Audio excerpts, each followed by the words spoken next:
Hey guys, in the action and accountability section that we did before, we discussed habits. Today we're going to discuss habits in a little bit more detail and why they're so important. So one of my favorite quotes about habits is, first you build your habits, then they build you. So a habit is anything that is an ongoing action. So usually it's like a regular practice and often they're hard to break.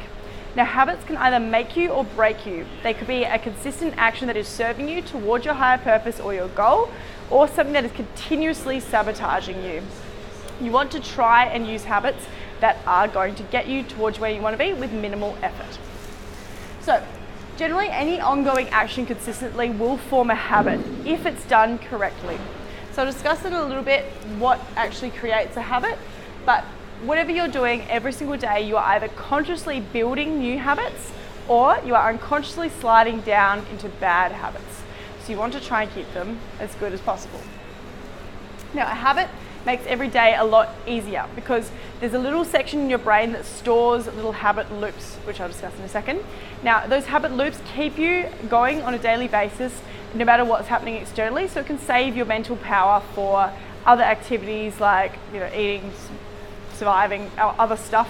If you're constantly having to use your willpower and your energy for every little thing you did per day, you get exhausted. That's why your body forms these habits to make it a little bit easier into a loop into your brain.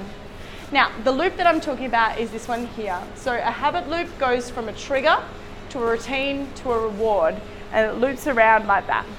So anything that triggers the habit cycle will initiate a routine, which is the behavior that you're doing or the actual habit. And then from that, you'll get some form of reward. Now that can be anything. It doesn't have to actually be a pleasure response. It might be moving away from pain.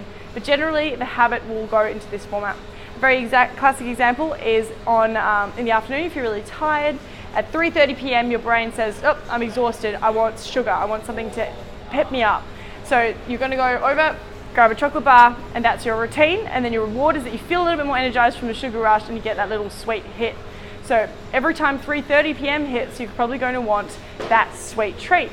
As time goes on, that becomes a pretty bad habit to break. As you might know from some addictions or smoking, they all start from just an initial action that becomes a repeated thing. Now, while some habits are automatic like that, you just did something and it became one, you can create good habits. That's what the primary source of all the things you tick off in your habit tracker are. At the beginning, they're conscious efforts, but eventually they become automated habits that you want to do every week or that your body and brain want to naturally do to get the reward. So when you're building a good habit, first things first is you need to create a trigger or already attach it to a trigger that you have. Sometimes it's great to also attach it to a habit that you already have so that you naturally flow on from that other habit. It's called habit stacking, which you can do. But you need to create a trigger for your new habit. So let's say you want to get up for the gym in the morning. So your trigger is getting up at 6 a.m. Okay?